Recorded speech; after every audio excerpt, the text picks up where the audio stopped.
रूप पाहता लोचन,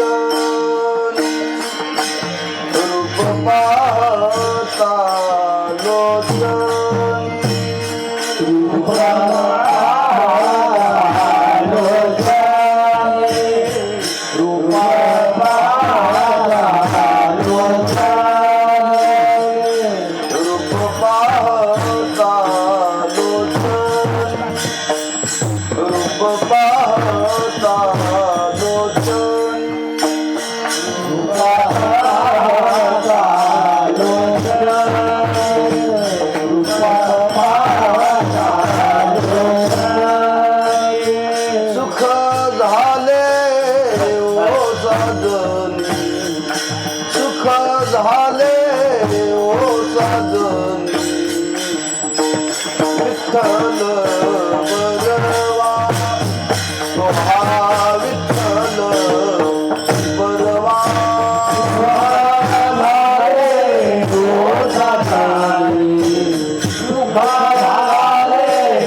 म्हणून विठ्ठली आवडी तो हा विठ्ठल बरवा तो हा विठ्ठल बरवा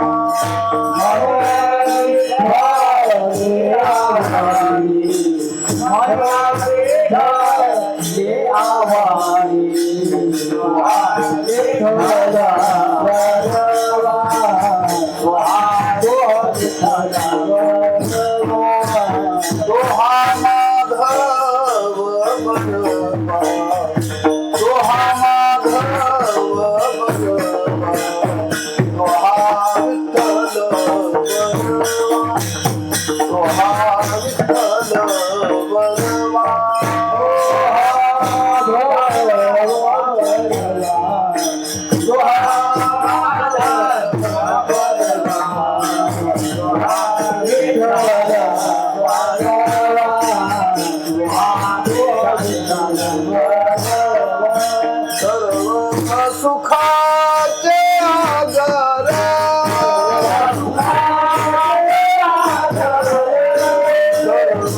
सुखाचे आगर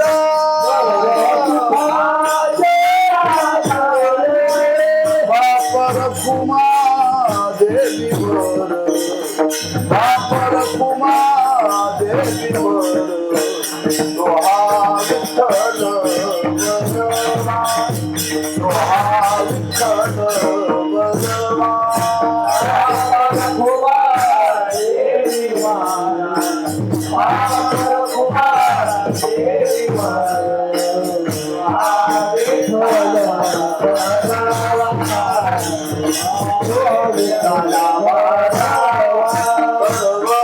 सुखाचे आगर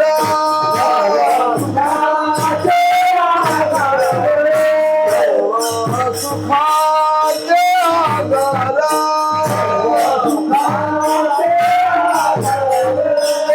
बापर कुमा देवीवर बापर कुमा देवीवर तो हा विठ्ठल बरवा तो हा विठ्ठल बरवा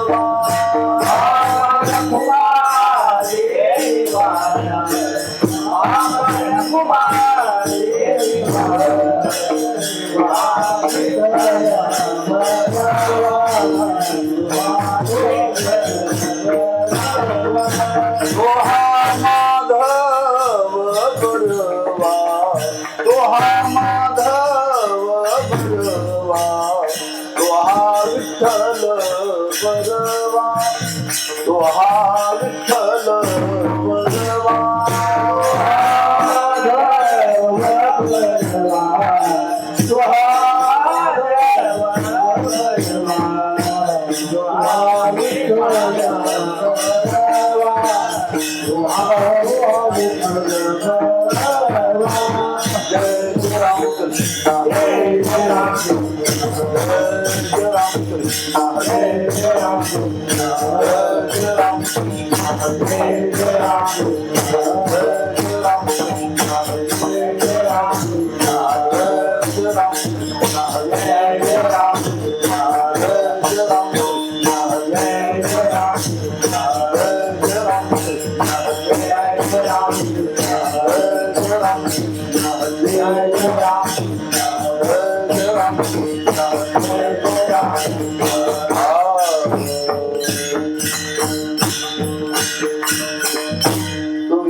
कमी अनाथ दीनरंग मी अनाथ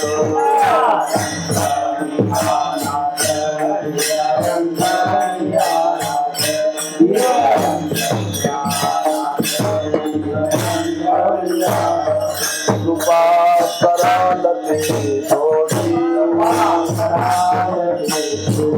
कृपा कराल ते थोडी पाया पडिलो वराडी पाया पडिलो वराडी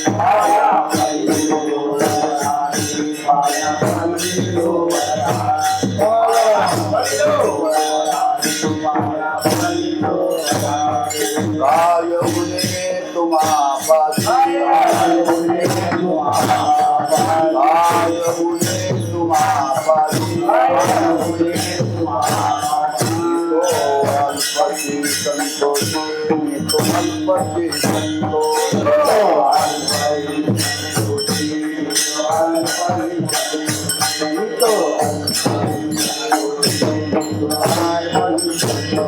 कृपा कराल ते थोडी कृपा कराल ते थोडी पाया पडिलो वराडी पाया पडिलो वराडी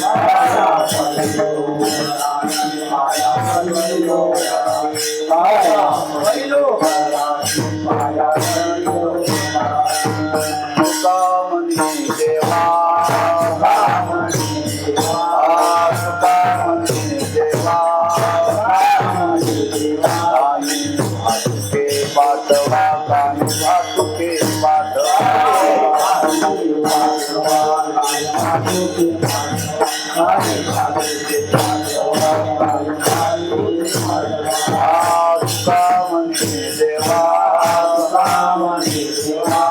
तुकामणी देवा तुकामणी देवा भातुके पाठवा कानी भातुके पाठवा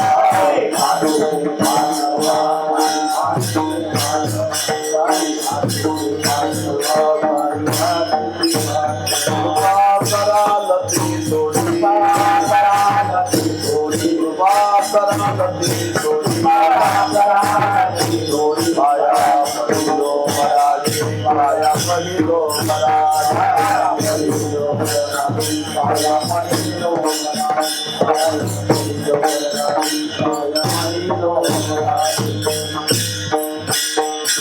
रुबार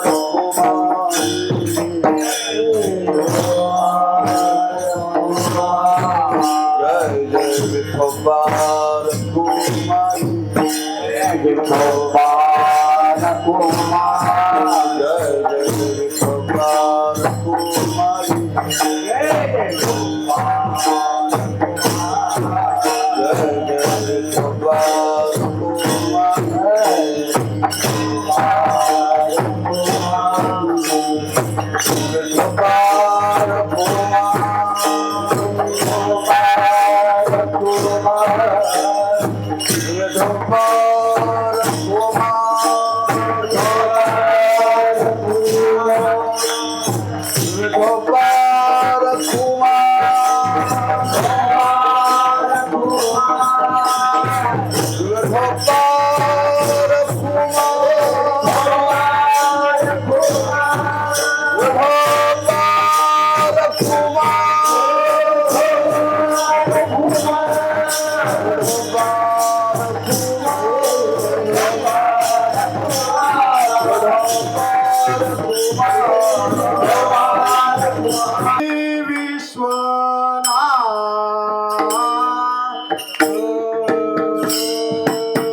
विश्वनाथ दीन रंक मी अनाथ, कृपा कराल ते थोडी, पाया पडिलो बराडी, काय उनी तुम्हा पाशी, मी तो अल्पची संतोषी, कृपा कराल ते थोडी, पाया पडिलो बराडी. तुका म्हणी देवा काही वाहतुके पाठवा, कृपा कराल ते थोडी, पाया पडिलो बराडी. पांडुरंगा करू प्रथम नमन, दुसरे चरण संतांची या. त्यांच्या कृपादानी कथेचा विस्तारू, बाबाजी सद्गुरु दास तुका. नमो ज्ञानेश्वरा, नमो ज्ञानेश्वरा, निवृत्ती उदारा सोपान देवा. नमो मुक्ताबाई त्रिभुवन पावनी, आद्यत्रे जननी देवाची. नमो सद्गुरु तुकया ज्ञानदीपा, नमो सद्गुरु सच्चिदानंद रूपा. नमो सद्गुरु भक्त कल्याण मूर्ती, नमो सद्गुरु भास्करा पूर्ण कीर्ती. तुम्ही विश्वनाथ, तुम्ही विश्वनाथ, दीन रंक मी अनाथ. कृपा कराल ते थोडी, पाया पडिलो बराडी. सेवे करता निवडलेला अभंग श्रीमंत जगद्गुरु श्री तुकोबारांचा असून या अभंगातून ज्याच्याकडे काही शरण भावाने जाऊन परमार्थाला साधक असं काहीतरी मागणं या अभंगातून तुकोबार आहे. त्या विश्वनाथाकडे मागताय, किंबहुना त्या देवाकडे मागण्याकरता जरी प्रवृत्त झालेले असले तरी कोणाकडे मागण्याकरता प्रवृत्त झाले त्या देवाचं वर्णन या अभंगातून महाराजांनी केलेलं आहे. आजच्या सेवेचं प्रवृत्ती निमित्त ग्रामस्थ भाविक भक्त कपिलेश्वर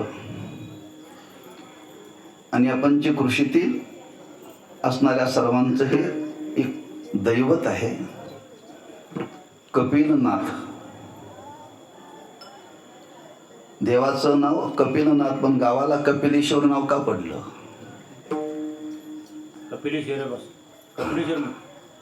कारण देवाच्या नावावरून गावाला नाव पडतं बरं का. गावावरून देवाला नाव नसतं बरं का. देवाच्या नावावरून गावाला नाव असतं. त्र्यंबकेश्वर तसं या असणारे ग्रामदैवत कपिलेश्वर आहे, त्याला कपिलनाथही म्हणतात. त्याचा जीर्णोद्धार नाम वज्रलेपाचा कार्यक्रम आणि त्या संबंधाने आजचा हा सेवेचा योग आहे. आपल्या वैदिक धर्मामध्ये जेवढा विधी मूर्ती प्राण प्रतिष्ठेला सांगितला जातो तेवढाच विधी वज्रलेपाला करावा लागतो बरं का. वज्रलेप करावा? काही मूर्त्या बदलता येतात पण पुरातन मूर्ती बदलता येत नाही बरं का. आपण गावामध्ये जर बसवलेली मूर्ती असेल पाषाणाची, काही काळ गेला तर त्या मूर्तीला जर भंग पावला तर भंग पावलेल्या मूर्तीची उपासना करू नये असं शास्त्रामध्ये वर्णन केलेलं आहे. भंगलेल्या मूर्तीची उपासना करू नये, त्याची पूजा करू नये. मग काही मूर्ती बदलता येतात पण काही मूर्ती पुरातन आहेत, त्या मूर्ती बदलता येत नाही. मग बदलता येत नाही, शास्त्राने त्याला पर्याय सांगितला, वज्रलेप करावा. आणि तो वज्रलेप करण्याकरता काही कृत्रिम साधनं वापरावी लागतात. तेव्हा त्या देवाला आघात होतो, आघात. आणि तो आघात होऊ नये म्हणून त्या देवत्व त्यातलं बाजूला काढावं लागतं. देवत्व त्याच्यातलं बाजूला काढावं लागतं आणि देवत्व बाजूला काढून मग त्या मूर्तीवरती आघात झाले तर दोष लागत नाही बरं का. मूर्तिकार मूर्ती तयार करत असताना बसून ठोके मारतोय का, दोष नाही बरं का. कारण मूर्ती जरी पूर्ण झाली तरी काही काम राहिलं तर तो आणखी ठोकतो बरं का थोडस,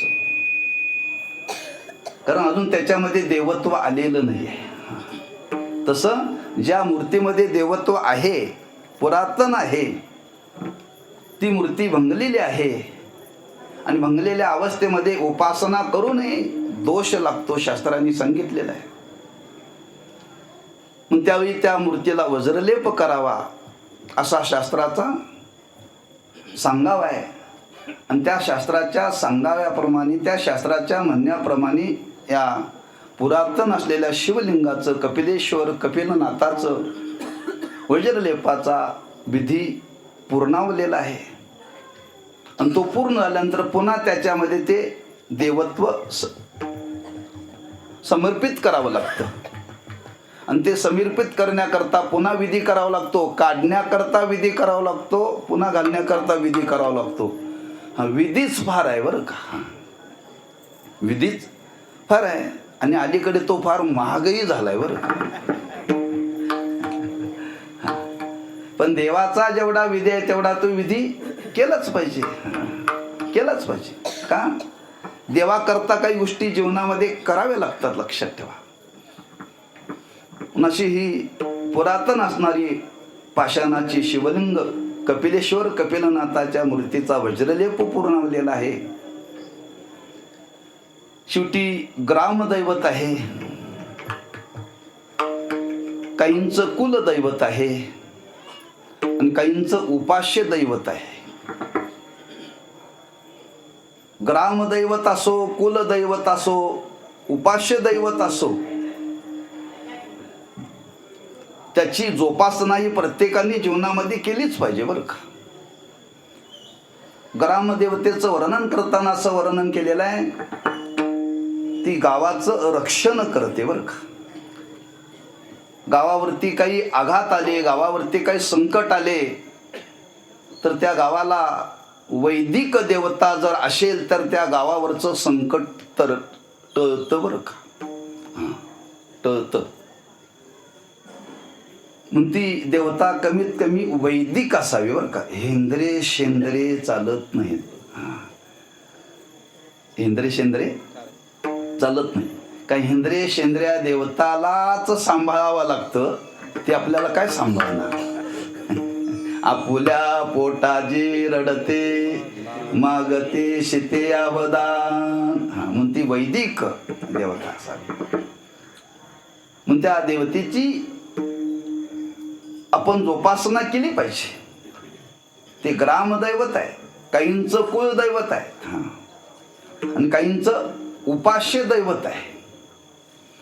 या तीन रूपाचा विचार केला तर ह्या देवतेकडे पाहत असताना ग्रामदेवता म्हणून पाहावं का, कुलदेवता म्हणून पाहावं का, उपास्य देवता म्हणून पाहावं.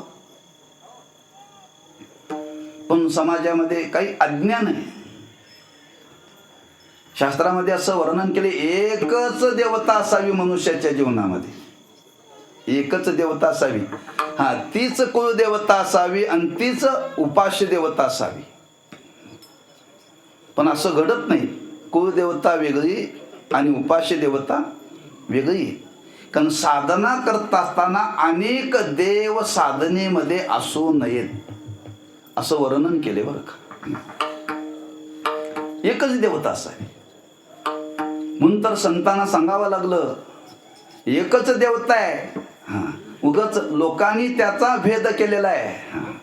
हरे हरा भेद, हरे हरा भेद, हरे हरा भेद, हरे हरा भेद. नारी नका तरुवाद, नारी नका तरुवाद, नारी नका तरुवाद, नारी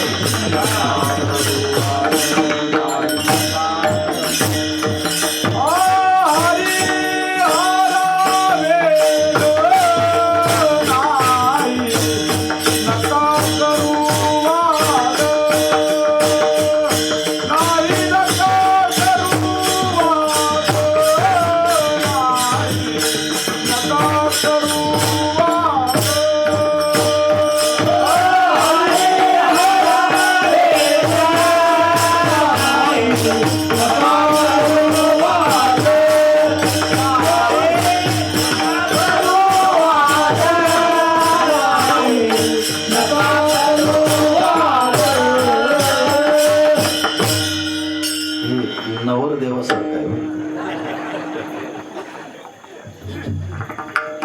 मंडोळ्या बांधल्या जातात ना, त्या नवरदेवाला कधी भोवल्यावरून खाली उतरेन असं वाटतंय, कारण ते फार आडव्या येतात हो. असो, संयोजकाची त्या साऊंडवाल्याची इच्छा असते की सर्वांना चांगलं ऐकायला जावं, तेव्हा तासभर त्याच्या ताब्यात राहावं लागतं बरं, त्याचं ऐकावं लागतं. काही काही ठिकाणी गेल्यानंतर, न्हाव्याकडे गेल्यानंतर तो मान फिरवत तशी फिरवावी लागते. तो सालीकडे साऊंडवाला सांगत तसं कीर्तन करायला ऐकावं लागतं. तो आपला ऐकवा न ऐकू, पण त्याचं आपल्याला ऐकावं लागतं. असो, हरी हरा भेद नाही नका करू वाद. एकच देवता आहे, अंग दोन मानलेले आहेत. अंग दोन मानलेले आहे, आणि दोन अंग ही वेगळी न राहता एका शरीरालाच दोन अंग असतात बरं का. मग तिथं भेद नाहीये. तात्पर्य, उपास्य देवता, ग्रामदैवता आणि कुलदेवता या देवतेची आज जीवनामध्ये साधना घडली पाहिजे. का घडली पाहिजे? अनेक कारण सांगितली साधनेच्या बाबतीत, की बहिर्मुख वृत्तीच्या लोकांना अंतर्मुख करण्याकरता. हा, उपासनेशिवाय मनुष्य अंतर्मुख होऊ शकत नाही, होऊ शकत नाही. म्हणून एखादा कीर्तनकार जर बहिर्मुख असे तर समजावं याची उपासना कमी आहे. हा, फक्त लक्षात ठेवा, कुठं ऊन काढू नका, मनातल्या मनात ठेवा. त्याच्या बहिर्मुखतेवरूनच ठरवायचं याच्या जीवनामध्ये उपासना कमी बरं का. पण ही उपासना का करावी? अंतर्मुख होण्याकरता उपासना केली पाहिजे. उपासना का करावी? आपल्या अंतःकरणातला भाव वाढण्याकरता उपासना करावी. उपासना का करावी? आपल्या अंतःकरणातला भाव दृढ व्हावा म्हणून उपासना करावी. शेवटी उपासना का करावी? अंतःकरण शुद्धी होण्याकरता उपासना करावी. प्रत्येकाच्या जीवनामध्ये उपासना ही घडलीच पाहिजे. प्रत्येकाने उपासना केलीच पाहिजे. जो उपासना करण्याकरता प्रवृत्त झाला तोच पुढं परमार्थाचा अधिकारी होऊ शकतो. लक्षात ठेवा, ज्याला आपल्या जीवनाचा उद्धार करून घ्यायचा आहे, आपल्या जीवनाची अंतरंगातून प्रगती करून घ्यायची आहे, त्याच्या जीवनामध्ये उपासना घडलीच पाहिजे. आणि ती कशी घडली पाहिजे? अखंड घडली पाहिजे, सातत्याने घडली पाहिजे, दीर्घकाल घडली पाहिजे. जुम्मा के जुम्मा नाही चालायचं बरं का. सातत्य पाहिजे उपासनेमध्ये, सातत्य. आमची धारणा आहे भक्ती करणाऱ्याची, आपण उपासना करतो नाही असं नाहीये. आता हा कपिलेश्वर, कपिलनाथ म्हणजे भगवान शंकर, म्हणजे याचा वार कोणता? सोमवार. त्याच्या दर्शनाला माणसं रविवारी जास्त येतात का सोमवारी जास्त येतात? का रविवारी त्याला सुट्टी असते का?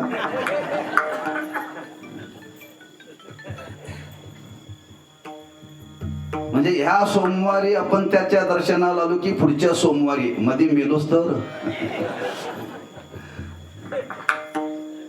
याला उपासना म्हणत नाही. लक्षात ठेवा, याला उपासना म्हणत नाही. धार अखंडित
गंगेला नित्य पूजा होते मुक्तापरी रस ओविया मंगली. त्याची त्या कपिलेश्वराची उपासना करण्याकरता तर अखंड धार लागते. कशाची? पाण्याची, दुधाची नाही बरं का. पाण्याची धार अखंड लागते त्याला. कारण तो अखंड ओघामध्येच आहे. गंगेला ओघ अखंड आहे. एकदा पावसाळ्यात पूर येतो आणि एकदा उन्हाळ्यात पूर येतो. आपल्या पावसाळ्यात कधी कधी नद्यावर कोरड्या असतात. गंगेचा ओघ कधी खंड नसतो म्हणून तर त्यांनी धारण केलं ना त्याला. तात्पर्य उपासना अखंड घडली पाहिजे. अखंड घडली पाहिजे. म्हणजे त्याच्यामध्ये सातत्य पाहिजे. लक्षात ठेवा. म्हणून उपासनेच्या मागे हेतू आहे आणि तो वेदानुमोदित आहे बरं का. वेदाचं प्रामाण्य याच्या मागे आहे. म्हणून त्या मूर्तीपूजेचं वर्णन करत असताना असं वर्णन केलेलं आहे ही अनादी कालापासून मूर्तीपूजा आपल्या या भूमीवरती चालते बरं का. अनादी कालापासून ज्या वेळा या जगताची उत्पत्ती झाली, ज्यावेळी देव प्रगट झाले आणि हे मनुष्य जीव निर्माण केले, तेव्हापासून आज तागायत आणि इथून पुढे जोपर्यंत जगताचा प्रलय होत नाही तोपर्यंत या उपासनेमध्ये, या मूर्तीपूजेमध्ये अखंडता आहे. सांख्यिक कमी जास्त असेल आणि अनादी कालापासून मूर्तीपूजा केली जाते. मूर्तीपूजेचा बराच जीवनामध्ये फायदा आहे, तोटा काही नाही बरं का. म्हणून ती मूर्तीपूजा आज प्रत्येकाच्या जीवनामध्ये अखंड चालावी, त्याची उपासना अखंड जीवनामध्ये घडावी म्हणून त्या मूर्तीचं ग्रामस्थांच्या वतीनं संवर्धन केलेलं आहे बरं का. आणि करणं ते गरजेचं आहे. असा हा त्या देवतेच्या संबंधाने विचार आहे. ही देवता एकांतामध्ये राहणार आहे. आम्ही गावातून जातो पण कधी या मंदिराचा संबंध आला नाही. त्यांना घेऊन आले, गावाच्या बाहेर आलो. गावाच्या बाहेरच आहेत बरं का. त्या बाबाला एकांत फार आवडतो. एकांत फार आवडतो. एक जसा त्याला एकांत आवडतो तसं उपासकाने सुद्धा आपला काळ एकांतात घालवावा. एकांतात घालवा. उपासना ही एकांतामध्येच केली पाहिजे. म्हणजे देवाला सुद्धा एकांतच आवडतो आणि उपासकाने सुद्धा ती साधना करण्याकरता काही काळ एकांतामध्ये घालवावा. घालवावं का नाही? काळ सारावा चिंतने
पूजने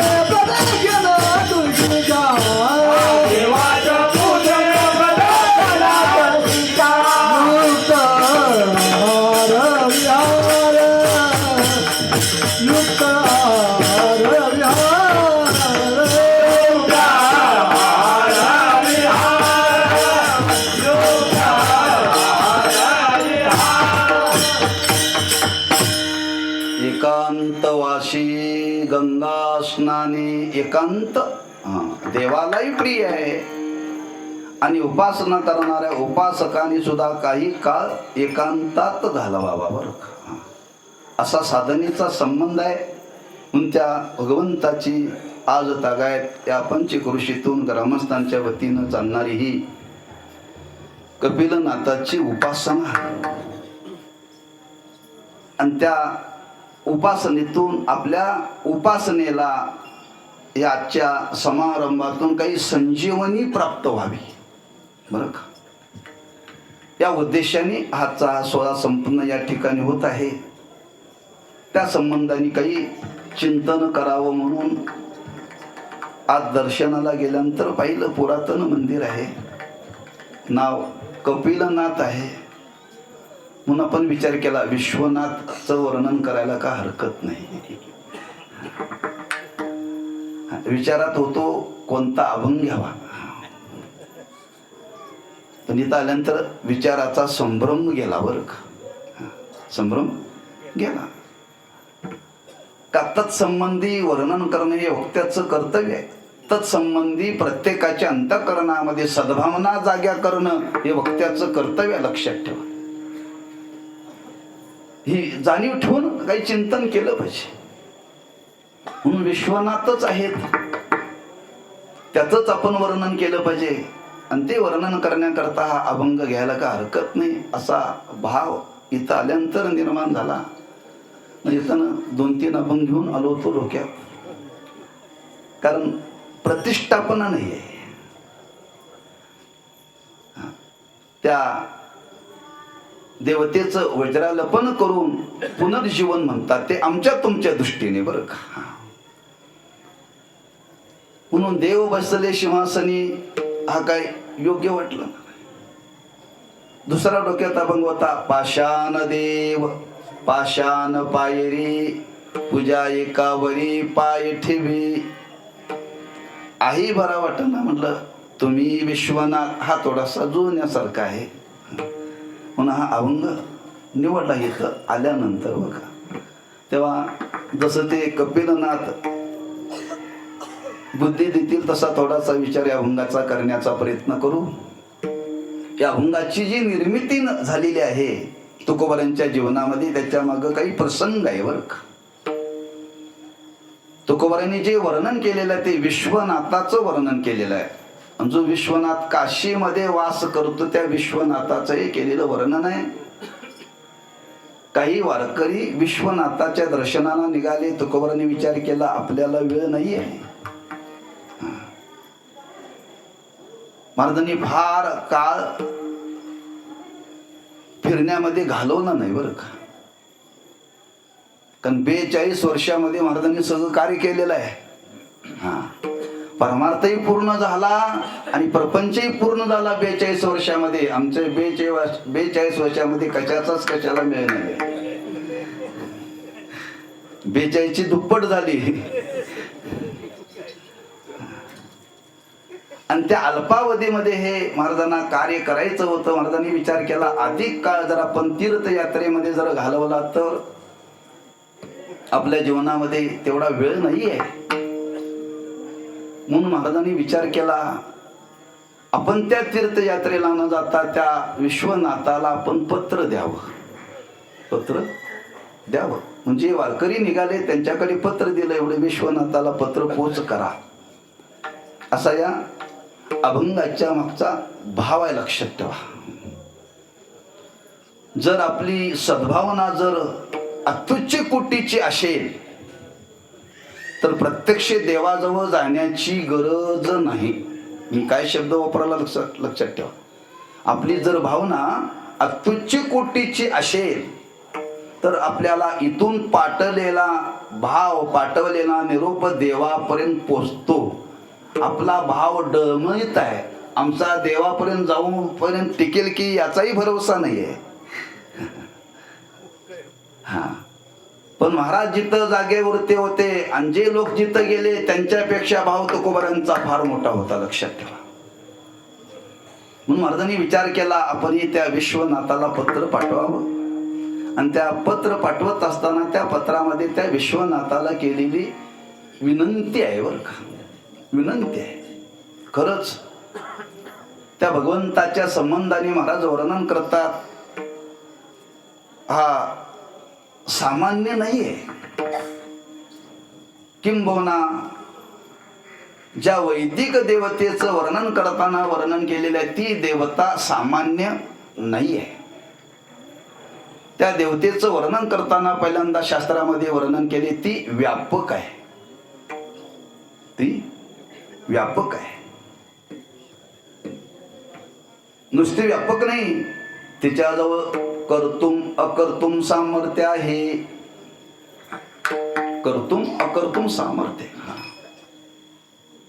म्हणजे ज्या देवतेच्या संबंधाने वर्णन करायचं आहे त्या देवतेला कळावं म्हणून हे वर्णन केलेलं नाही, उपासकांना कळावं म्हणून केलेलं वर्णन आहे.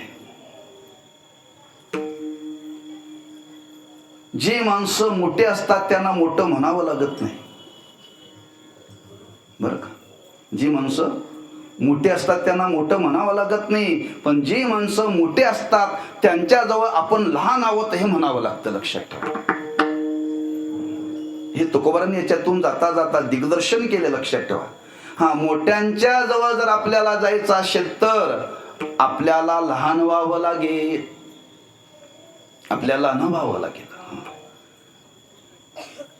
आमची धारणा आहे, काही लोक मोठ्याला भेटण्याकरता मोठं होऊन जातात, चालत नाही, लक्षात ठेवा. मोठं होऊन चालत नाही.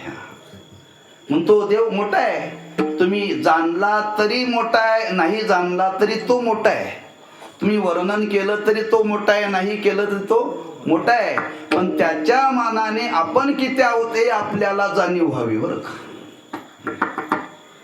आणि मोठ्यांच्याकडे जात असताना किती जीवनामध्ये लीनपणा घ्यावा याचं दिग्दर्शन महाराजांनी जागोजागी आपल्या वाङ्मयामध्ये केलेलं आहे, फार केलेलं आहे. नाट नावाचं प्रकरण आहे, अभ्यास करा म्हणजे कळेल. पहिला अभंग आहे, विठ्ठल आमुचे जीवन, आगम निगमाचे स्थान, विठ्ठल सिद्धीचे साधन, विठ्ठल ध्यान विसावा. दुसरा अभंग काय हो, बरवा झाला व्यवसाव, पावलो चिंतीला चिठाव, दृढ पायी राहिला भाव, पावला जीव विश्रांती. तिसरा अभंग काय, मी तवा अनाथ अपराधी, कर्महीन मती मंद बुद्धी, तुझम्या आठविले नाही कधी, वाचे कृपा निधी माय बापा. पहिल्या अभंगाचा आणि तिसऱ्या अभंगाचा मेळ बसतोय का बघा, मेळ बसतोय का बघा. पहिल्या अभंगामध्ये तुकोबारा म्हणतात विठ्ठल आमुचे जीवन, आणि ते तुकोबारा इतकं खाली जातात, मी तवा अनाथ अपराधी, कर्ममती कर्महीन मती मंद बुद्धी, तुझम्या आठविले नाही कधी. असं घडलं तुकोबारांच्या जीवनामध्ये.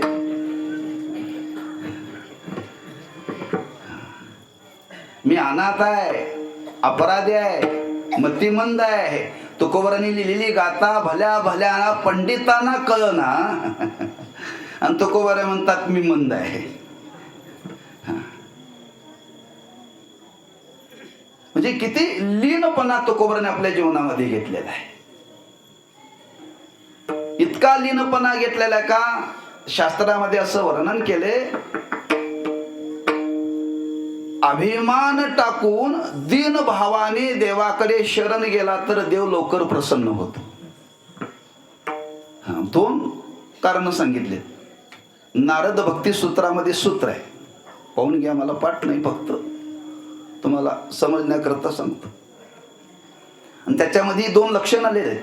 अभिमान टाकून दीन भावाने जो देवाकडे जातो देव त्याचा लवकर स्वीकार करतो, असं त्या सूत्राचं स्वरूप आहे बरं का.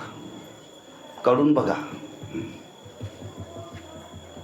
म्हणजे भगवंताची उपासना करत असताना त्याची भक्ती करत असताना त्याच्याकडे जर आपल्याला जायचं असेल तर या दोन गोष्टी जीवनामध्ये आपल्याला टाकाव्या लागतील. आणि त्या टाकल्याशिवाय तो परमात्मा आपला जीवनामध्ये स्वीकार करू शकत नाही, स्वीकार करू शकत नाही. आणि त्याच भावनेनं तुकोबाराय त्या भगवंताला विनंती करत असताना आपल्या अंतःकरणातला तो दीन भावच महाराजांनी अभंगाच्या पहिल्या चरणामध्ये प्रकट केलेला आहे. तुम्ही विश्वनाथ, तुम्ही विश्वनाथ, तुम्ही विश्वनाथ, तुम्ही विश्वनाथ, तुम्ही विश्वनाथ, तुम्ही विश्वनाथ, तुम्ही विश्वनाथ, तुम्ही विश्वनाथ, तुम्ही विश्वनाथ, दिनारंत मी अनाथ, तुम्ही विश्वनाथ, दिनारंत मी अनाथ, दिनारंत मी अनाथ, दिनारंत मी अनाथ, कृपा कराल ते दोन्ही, कृपा कराल ते दोन्ही, तुम्ही विश्वनाथ, दिनारंत मी अनाथ,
छंदिक चाली म्हणायची सवय लागल्या. तेव्हा वारकरी चाली कशा मागं म्हणाले येतील हो. सगळ्या वारकरी चालीत लक्षात ठेवा. आणि वारकरी चालीची उजळणी व्हायची असेल तर आता 16 जवळ आलाय, वेळ काढा. छंदिक चालीला कुठंतरी सोडा. छंदिक चाली जास्त कीर्तन म्हणू नका. हे संप्रदायाला लागलेली एक कीड आहे. वारकरी चाली जतन करणं आज काळाची गरज आहे. तरुण मुलगा आहे, तयार झाला आहे थोडा भजनामध्ये. आपलं वय गेलं, पांढरी झाली, पांढऱ्याची काळी करण्याबद्दल माझं काही नाही, पण चाली चांगल्या जतन करा. असो तुम्ही विश्वनाथ, दीनरंक मी अनाथ. ज्या देवतेची उपासना करायची आहे, ज्या देवतेला विनंती करायची आहे, ती कशा पद्धतीने करावी महाराज इथं वर्णन करतात, दीन रंक, मी अनाथ, मी दीन आहे, मी रंक आहे, मी अनाथ आहे. वास्तव आपल्या स्वरूपाचा विचार करा आणि देवाच्या स्वरूपाचा विचार करा. आपल्या योग्यतेचा विचार करा, देवाच्या योग्यतेचा विचार करा. पण देवाची आपल्यावरती कृपा व्हावी, देवानी आपल्या जीवनामध्ये स्वीकार करावा असं वाटत असेल तर या भाव जागा झाल्याशिवाय देव आपल्या जीवनामध्ये स्वीकार करीत नाही. तुम्ही कितीही उपासना करा, कितीही उपासना करा, ती उपासना करत असताना या दीन भावानीच केली पाहिजे. म्हणून संतांना सांगावं लागलं, असा दीन भावाने जो उपासना करतो ना त्याचाच हा देव आहे बर का.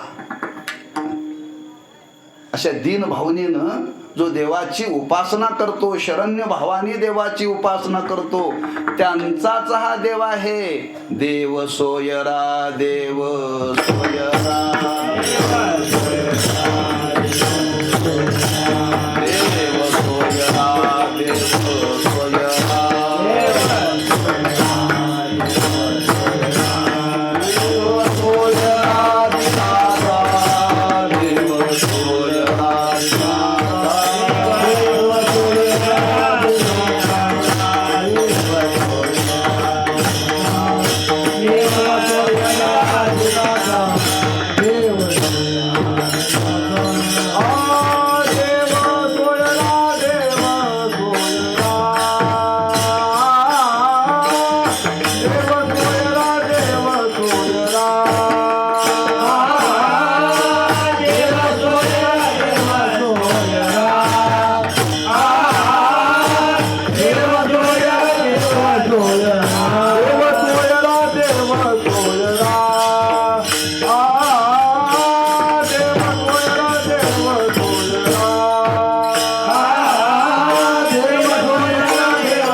देव सर्वांचा आहे, सर्वांना देवापर्यंत जाता येतं, पण त्याच्याकरता दीन भावानेच आपण त्याच्या जवळ गेलं पाहिजे.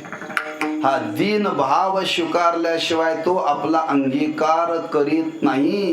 म्हणून एवढ्या मोठ्या अवस्थेला प्राप्त असणारी संत मंडळी उगत देवाचं समोर हा दीन भाव प्रगट करत नाहीत बरं का. हा कोणाजवळ तरी हा दीन भाव प्रगट केलेला नाही, राजाच्या जवळ केलेला नाही बरं का. राजाच्या जवळ केलेला नाही. दीन भाव संतांनी एक देवाजवळ आणि संतांच्या जवळ केलेला आहे.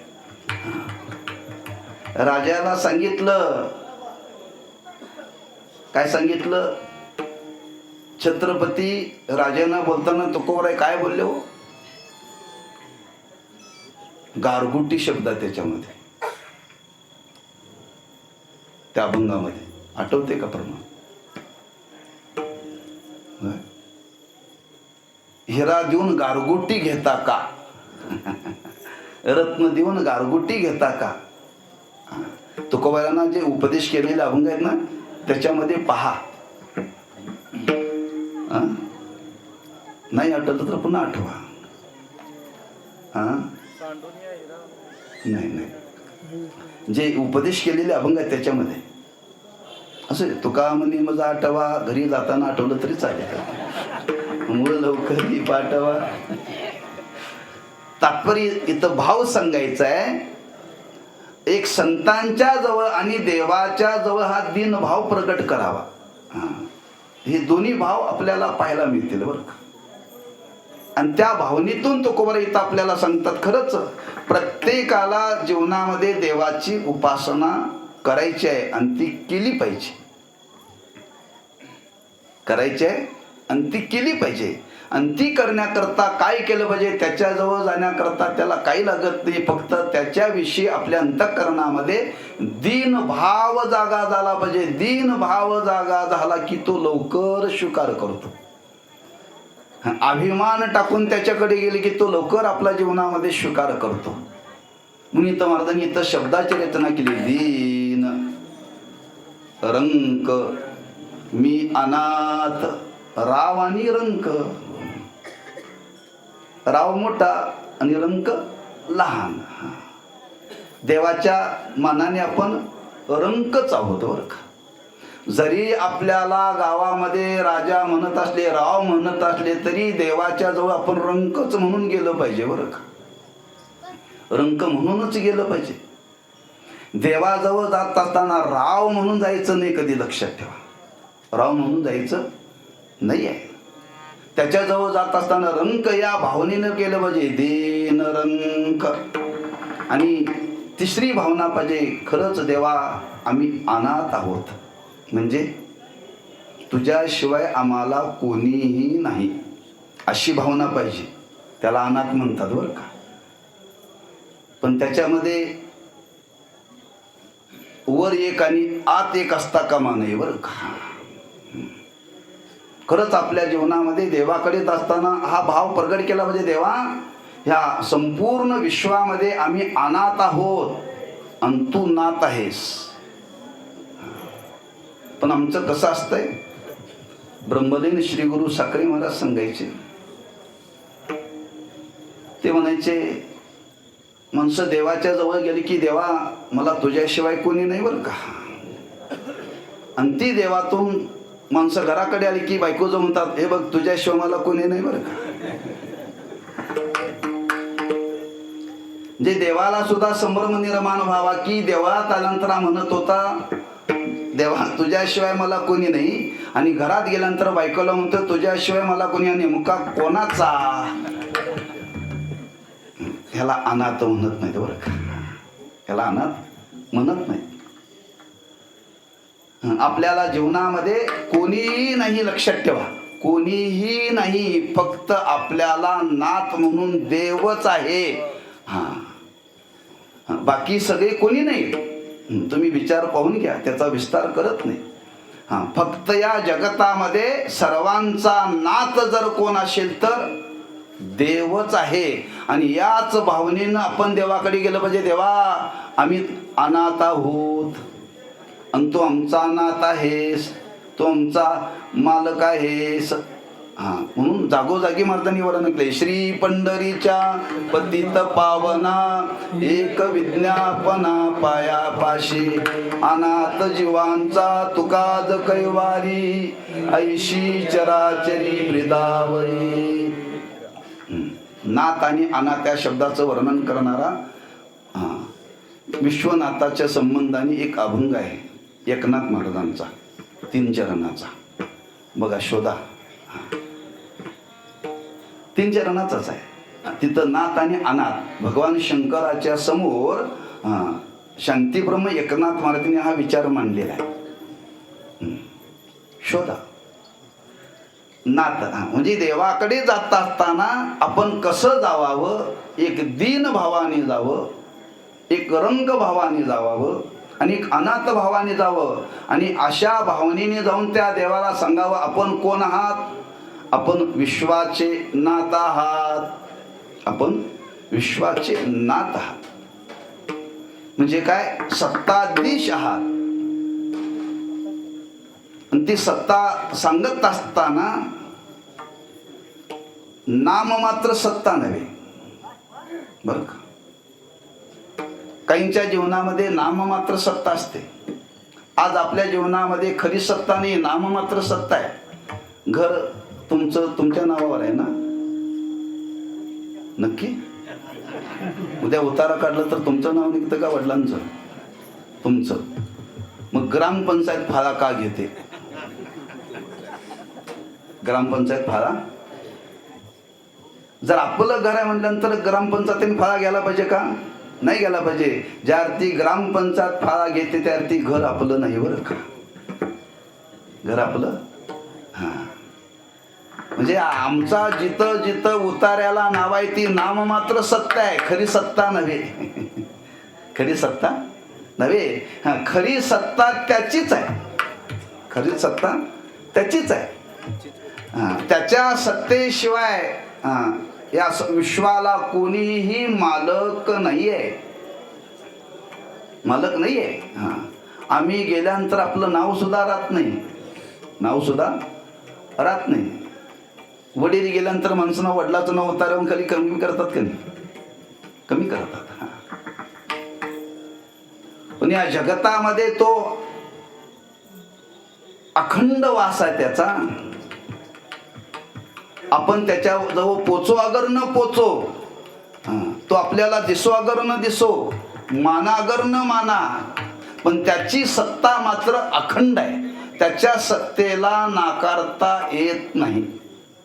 त्याच्या सत्तेला नाकारता येत नाही. आपली कशावरती सत्ता नाही आहे. व्यवहार करण्यापुरती सत्ता मांडली जाते. म्हणून मांडली सत्ता ही खरी आहे का प्रातिभाषिक आहे? प्रातिभाषिक आहे. फक्त आपल्याला स्वप्नातली सत्ता प्रातिभाषिक वाटते. आता आपली व्यवहारात आपण व्यवहार करत असताना प्रातिभाषिक सत्ता आहे. आपल्या या सत्तेशी काही संबंधच नाही आहे. तरी लोक म्हणतात माझं गाव, माझं नाव. पण महाराज म्हणतात खरंच या विश्वामध्ये सत्ताधीश जर कोण असेल तर एक परमात्माच आहे. त्याच्या सत्तेशिवाय या जगतातला कोणताच व्यवहार होत नाही. इथं महाराजांना सांगायचं आहे करतुम अकर्तुम अन्यथा कर्तुम. हे सामर्थ्य त्याच्या जवळ आहे बरं का. आज आपण ज्याची उपासना करतो तो सामान्य नाही आहे. फार मोठी सत्ता आहे त्याची.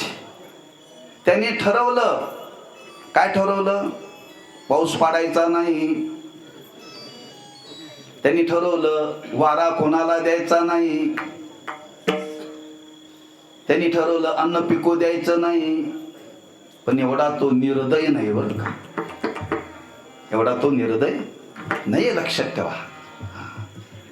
म्हणून संपूर्ण जेवढी पंचमहाभूत आहे त्या पंचमहाभूतावरती त्याची सत्ता आहे. जेवढे या जगतामध्ये देव आहेत त्या देवावरती तुला याचीच सत्ता आहे. चंद्र महेंद्र याचीचे पूजिते. जेवढे जगामध्ये देव आहेत याचीच पूजा करतात बरं का. याच्या सत्तेने ते सत्ताधीश आहेत. एक केंद्रीय मंत्री इथं यायचा ठरला तर मुख्यमंत्र्याला यावं लागतंय का केंद्रातला मंत्री ना. तसा सत्ताधीश आहे आणि सगळे याच्या सत्तेच्या खाली. म्हणून इथं महाराज त्या देवाला संबोधन वापरतात. आपण विश्वाचे नाथ आहात. विश्वनाथ तुम्ही किंवा तुम्ही विश्वनाथ. का त्याच्या सत्तेच्या संबंधाने वर्णन केले. वृक्षाचे पान आले याची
मध्यम, मध्यमातून षडजात.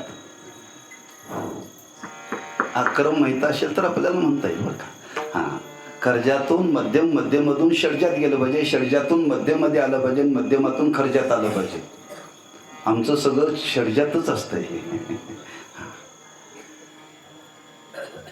आली ज्याची सत्ता, म्हणून तर सांगावं लागलं, देखवी ऐकवी एक नारायण, तयाचे भजन चुकू नको. कोणाची सत्ता आहे शरीरावरती? डॉक्टरची नाही. डॉक्टर बरं करतो, पण कधी त्याच्या सत्तेत असेल तर, त्याच्या आवाक्यात असेल तर, त्याच्या आवाक्यात नसेल तर ते म्हणतोय माझ्या हातात नाही, त्याच्या हातात आहे म्हणतोय. मग लोक म्हणतात जर हे 2-4 लाख रुपये खर्च करायच्या आधीच सांगितलं असतं तर ऍडमिट केलं नसतं ना. पण तो गेल्या गेल्या सांगत नाही, ते म्हणतोय ऍडमिट करा, प्रयत्न करू. त्याचा कोटा भरला की तो म्हणते आता माझ्या हातात नाही बरं का, इथं आलेल्या डॉक्टरांना सोडून बरं का.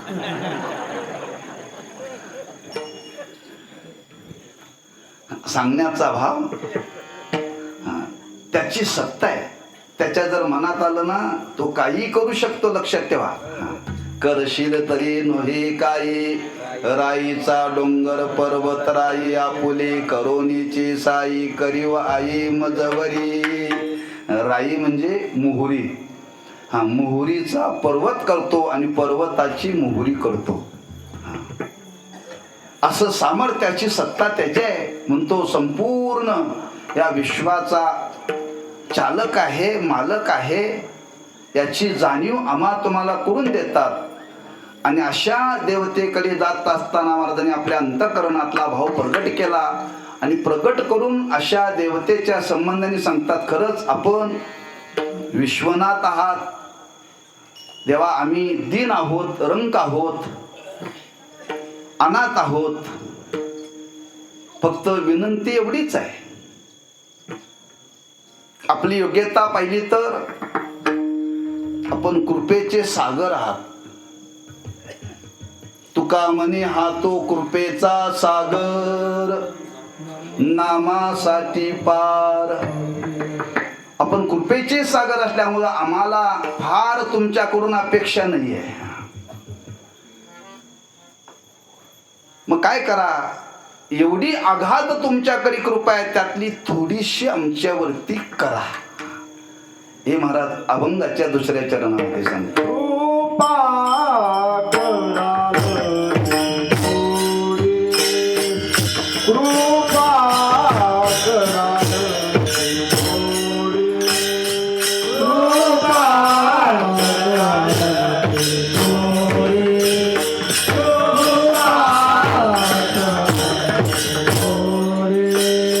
कृपा कराल ते थोडी, कृपा कराल ते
पाया पडिलो बराडी. जगद्गुरु श्री तुकोबाराय त्या विश्वनाथाला विनंती करतात, प्रार्थना करतात, खरंच देवा आमच्यावरती कृपा करा. आता कृपा शब्द वापरलाय, काय कृपेतून नेमकं महाराजांना इथं सांगायचं आहे त्याचा विचार पुढे आहे. पण एक प्रत्येकाच्या अंतःकरणामध्ये ही भावना आहे की आपल्यावरती देवाची कृपादृष्टी अखंड असावी. कृपादृष्टी अखंड असावी बरं का. हा, थोरांची कृपादृष्टी आपल्यावरती असावी. हा, कृपा करो अगर न करो पण कमीत कमी कृपादृष्टी तरी असावी बरं का.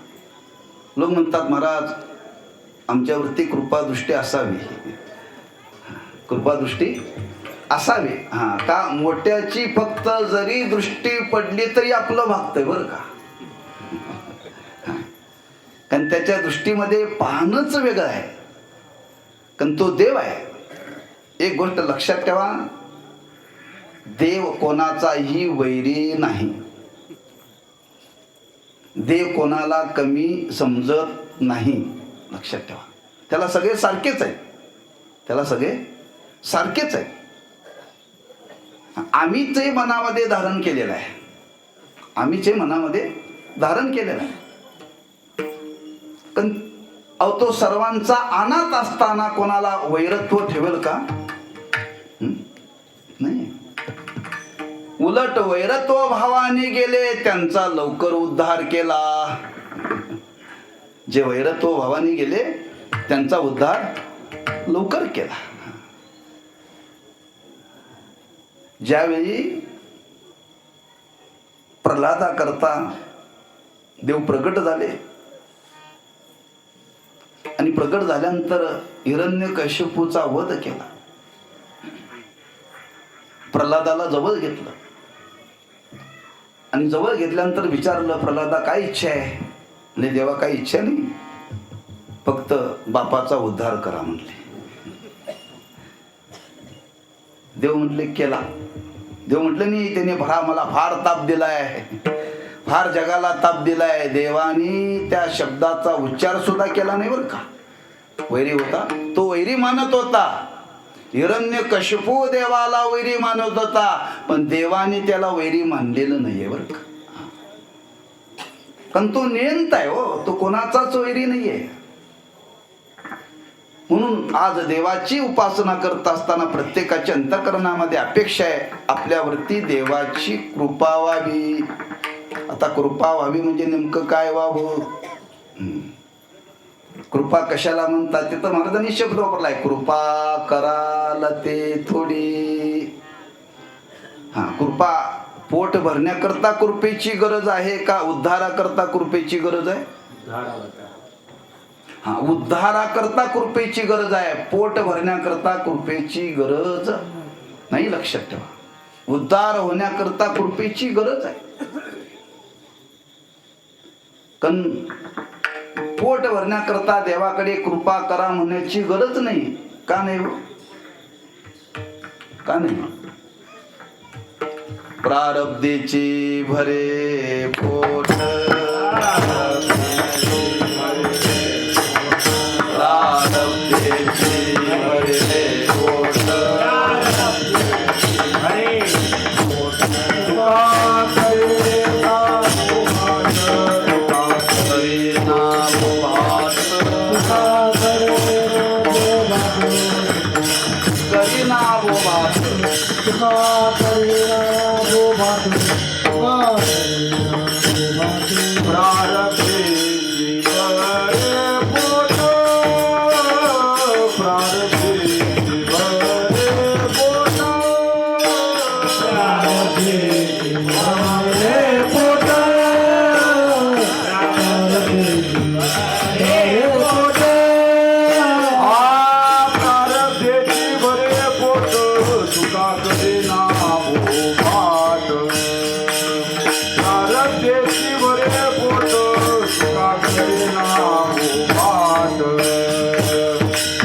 भरे पोट, तुका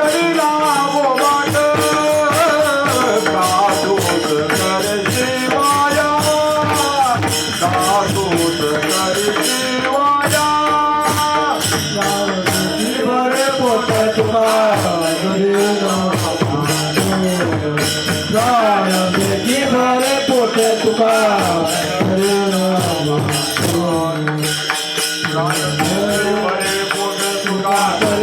बोबाट काय भेटी भरे पोट तुका करेना बोबाट तुका करेना बोबाट रातो कर जीवाया रातो कर जीवाया प्रारब्धेची भरे पोट तुका करीना बोभाट. प्रारब्धाने पोट भरणार आहे. पोट भरण्याकरता भगवंताच्या कृपेची गरज नाही आहे. कृपेची गरज आहे. कशाकरता कृपेची गरज आहे? परमार्थाची साधना करत असताना काही प्रतिबंध आहे. त्या प्रतिबंधाला बाजूला सारण्याकरता भगवंताच्या कृपेची गरज आहे. कृपेची गरज आहे, लक्षात ठेवा. म्हणून इथं महाराज भगवंताच्या समोर भाव प्रगट करतात. कृपा कराल ते थोडी. मोठ्याच्या जवळ बोलायचं ना.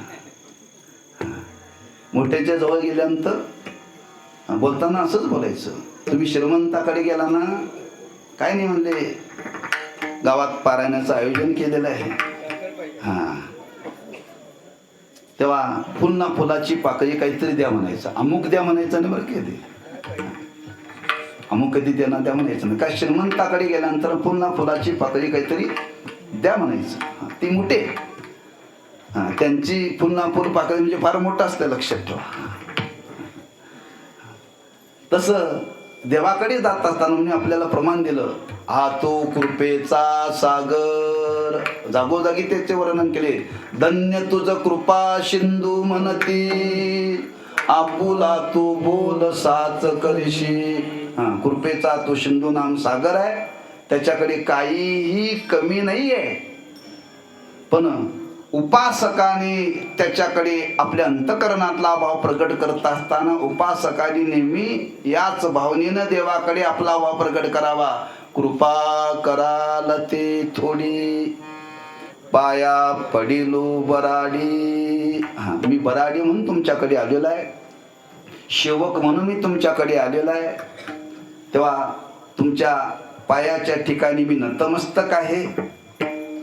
माझा या भावनेचा आपण स्वीकार करा आणि स्वीकार करून थोडीशी कृपा आमच्यावरती करा.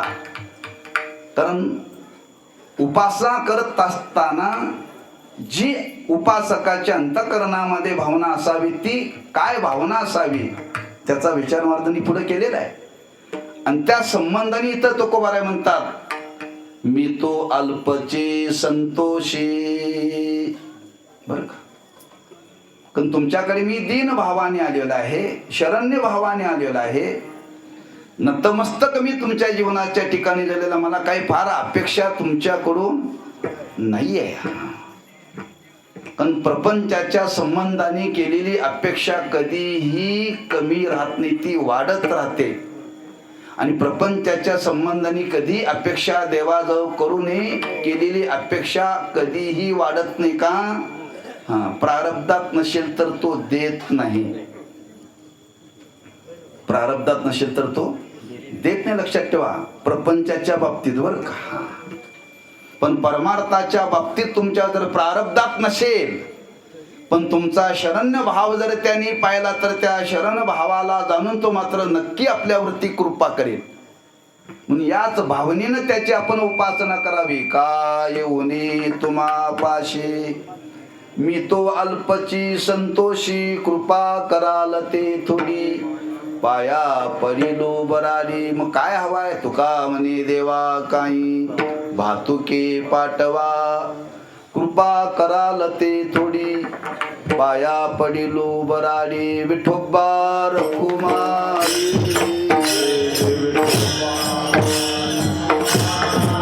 जय जय विठोबा रखुमाई, जय विठोबा रखुमाई, विठोबा रखुमाई, जय विठोबा रखुमाई, जय विठोबा रखुमाई, विठोबा रखुमाई,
विश्वनाथ तुम्ही विश्वनाथ तुम्ही विश्वनाथ तुम्ही विश्वनाथ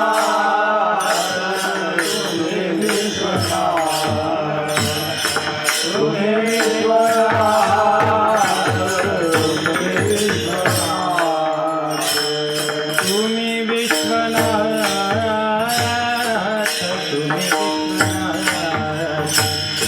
तुम्ही विश्वनाथ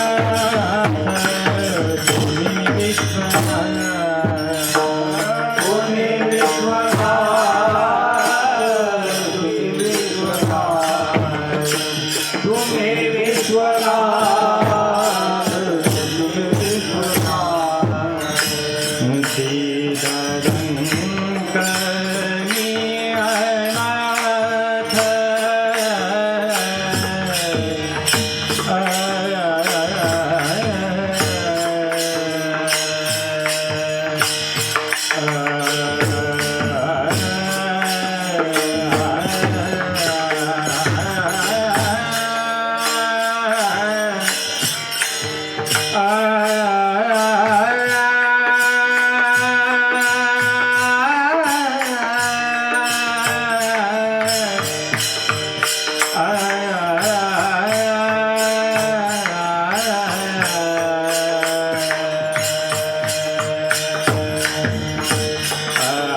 कृपा कराल दे थोडी कृपा कराल दे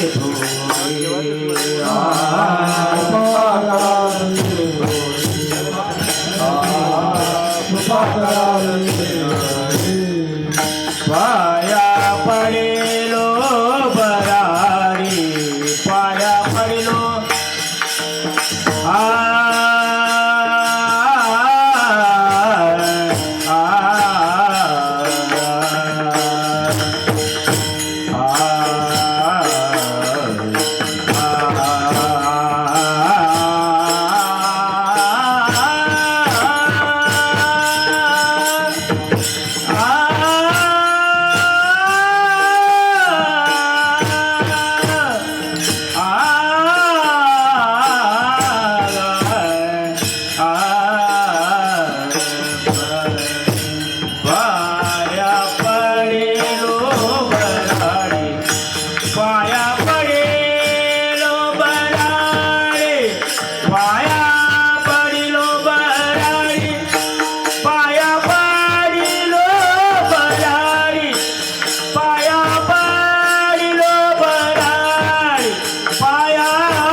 विश्वनाथ दीन रंक मी अनाथ कृपा कराल ते तोडी पाया पडिलो बराडी. श्रीमंत जगद्गुरु श्री तुकोबाराय देवाजवळ विनंती करतात, आपण समर्थ आहात, कर्तुम अकर्तुम अन्यथा कर्तुम अशी शक्ती आपल्याजवळ आहे, तेव्हा आपल्या कृपेची आम्हाला गरज आहे.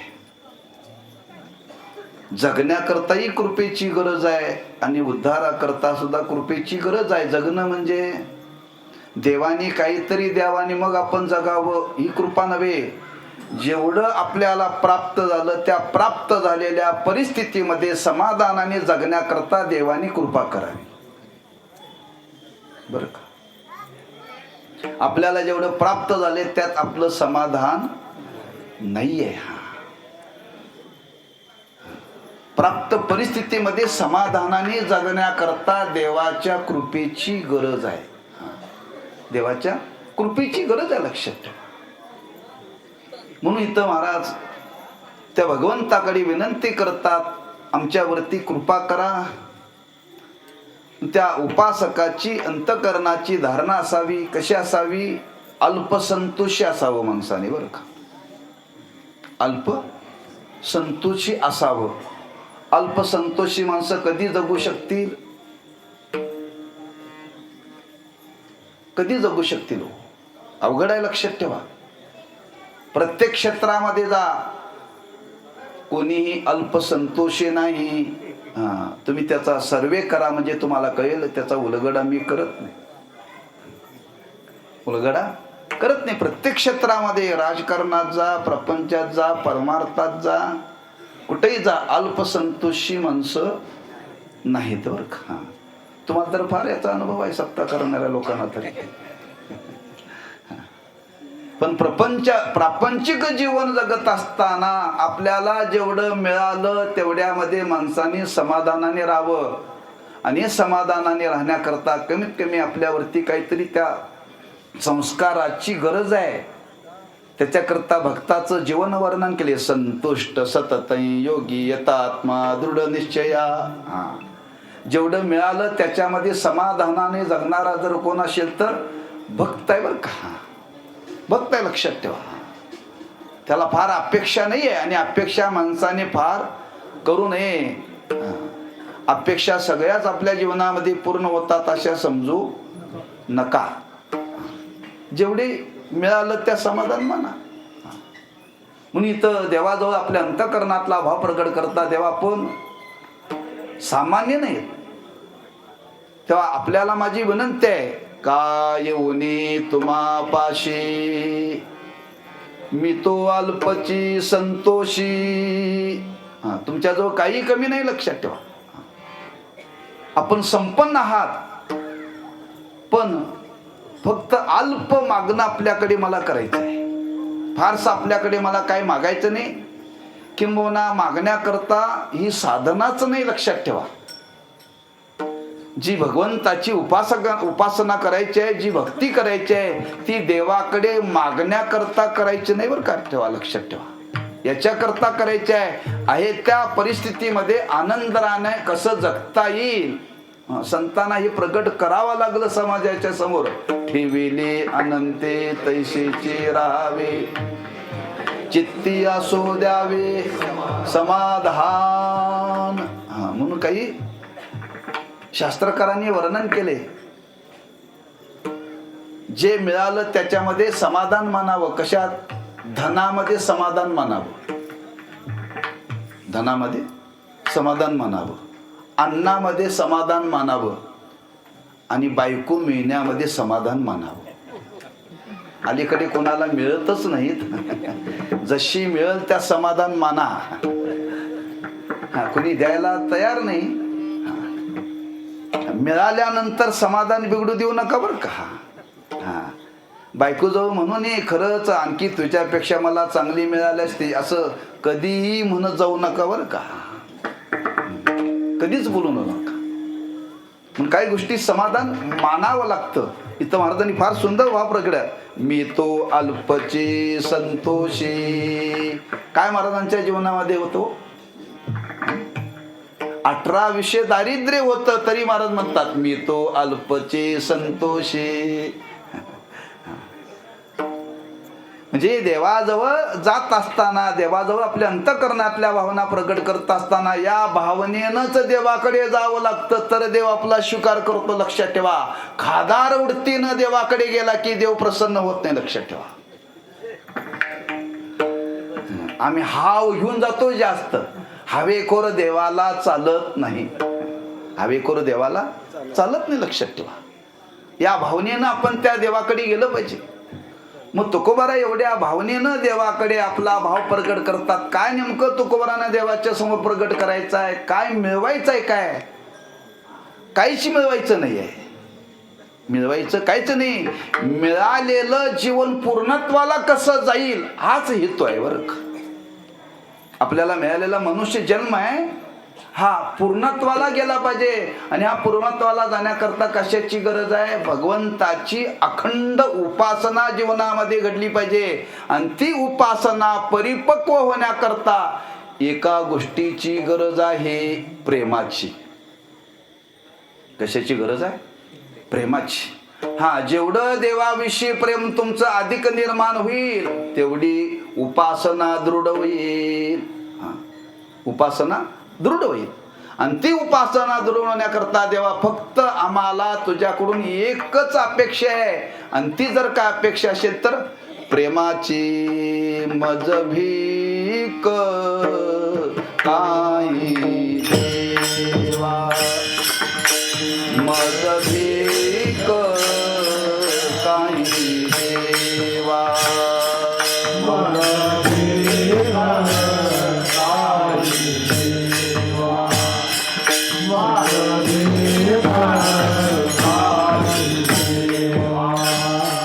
प्रेम भातुके पाठवा,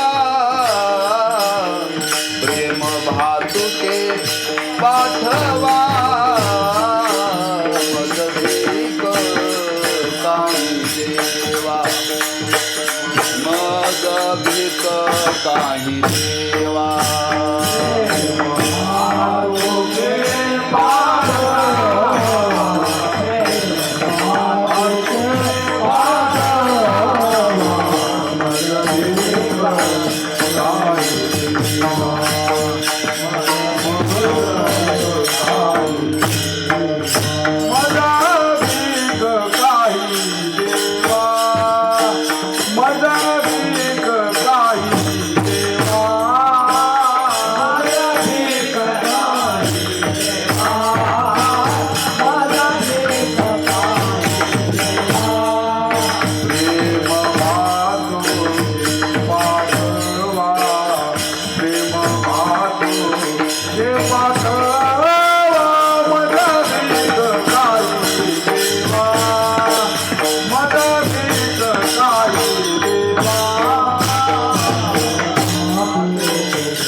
काही देवा, प्रेम भातुके पाठवा. तुका म्हणे देवा काही भातुके पाठवा. तिथं भातुके शब्द आहे, पण काय भातुके पाठवा तिथं महाराजांनी शब्द वापरला नाही. त्याचा खुलासा मात्र इथं केलाय बरं का. त्याचा खुलासा इथं केला. कुणी काय भातुके? प्रेम भातुके पाठवा. हा, परमार्थ करणाऱ्या साधकाला, परमार्थ करणाऱ्या भक्ताला प्रेमाचीच गरज आहे.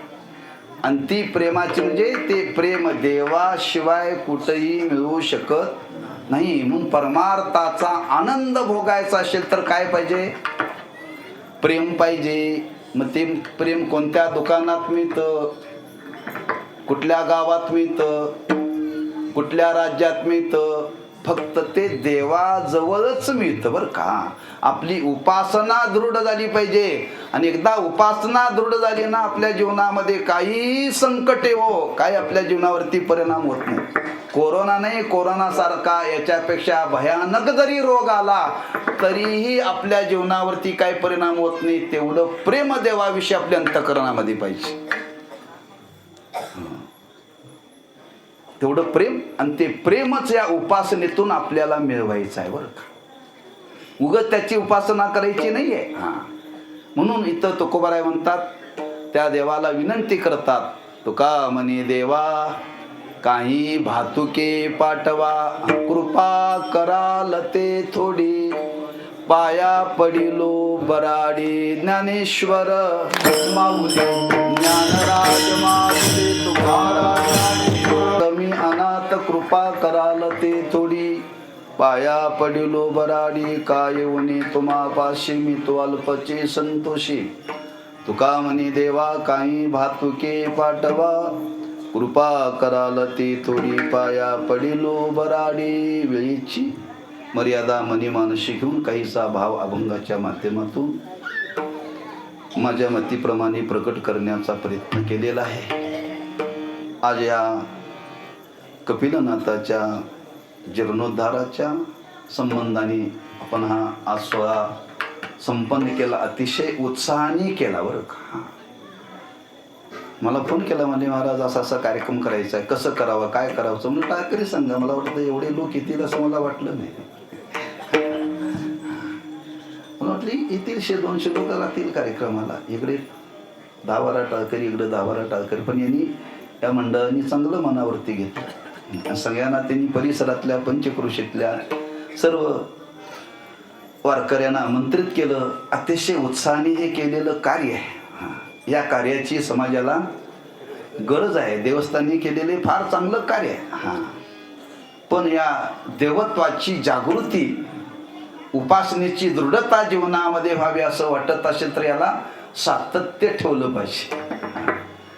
तेव्हा जाता जाता असं माझं म्हणणं आहे, या देवस्थान कमिटीला काही दरवर्षी तुम्ही वर्धापन दिन साजरा करायला का हरकत नाही बरं का.